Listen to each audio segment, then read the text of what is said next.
File number 008 at 3:12 a.m. A cinema security guard began his final rounds. The building felt heavier than usual tonight. The silence was absolute, broken only by the rhythmic thud of his own heart. The darkness inside the screening hall was a physical weight, pressing against him from all sides. Every row seemed to hold a secret. Every shadow felt like an uninvited guest waiting for the show. Then, a soft hum began to vibrate through the floorboards. The screen wasn't supposed to be on. He wasn't alone. Something had remained in the dark long after the credits had finished rolling.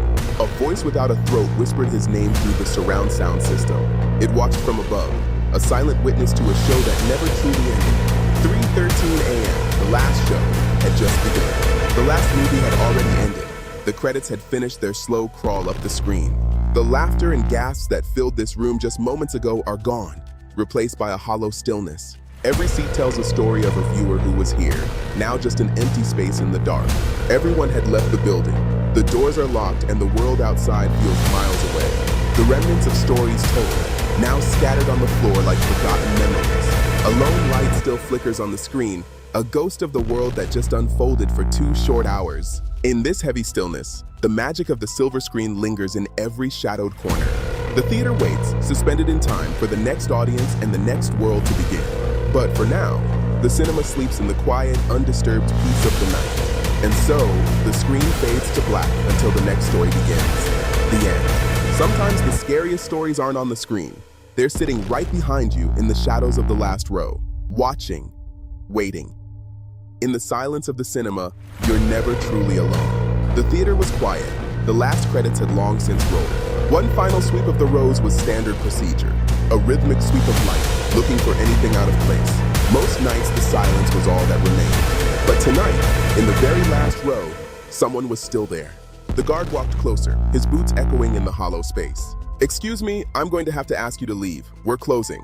The figure didn't speak, just sat in the blinding light. "Please follow me to the lobby. It's time to go." The theater returns to its slumber once more. They said he would be waiting in the very last row, row 13. The air was heavy with the smell of old popcorn and secrets. Every step echoed like a heartbeat. I counted the rows, my eyes straining against the cinematic gloom. Almost there. The flickering light from the screen cast long, distorted shadows across the empty aisles. And there it was, the last row, the place where the shadows are the deepest. But when he reached the seat, it was empty. No one was there. Just a cold chill and the lingering sense that I was being watched from the dark. Row 13. Some mysteries are better left unsolved. The silence in the auditorium was absolute. Row after row of empty seats waiting for an audience that wasn't there. Deep within the projection booth, something stirred. A spark of life in a place long forgotten. Then, the cinema movie screen suddenly turned on by itself inside the empty hall, casting a bright white flickering light across the darkness. The light was blinding, a chaotic pulse that seemed to breathe with the room itself. Every shadow told a different story.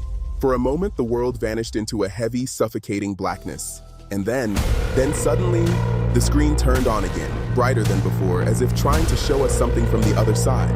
In this empty hall, the screen was the only witness to a story that refused to be silenced. The show was just beginning. The theater was supposed to be empty. The last show ended hours ago, and the doors were locked tight. Routine checks are usually boring. Just empty rows and the hum of the air conditioning. But as we scanned the footage from Hall 4, something caught my eye in the back row. I rewound the tape, thinking it was just a glitch or a trick of the light, but it wasn't. The security camera showed something else, something that shouldn't have been there. Someone was still sitting there, or rather, something was still sitting there. It didn't move, it didn't breathe, it just stared at the blank screen in the darkness. And then, in a blink of static, it was gone, leaving behind nothing but an empty chair. We don't go into Hall 4 alone anymore. Some things are better left unseen. It was a quiet night. The house was still. Halfway through a movie I'd seen a dozen times. Comfort. Then, the screen flickered. A sudden, heavy silence. A chill. The feeling that I was being watched. I reached for my phone to check the security feed. The camera showed the room, empty, exactly as it should be. But when I looked back at the TV, the movie was gone. The security feed was there, and it was showing me. Someone was sitting there, right behind me on the screen. I didn't dare turn. On the screen, the figure moved. The feed wasn't delayed. It was happening now. I wasn't alone. I never was. File number 008 closed at 3:12 a.m.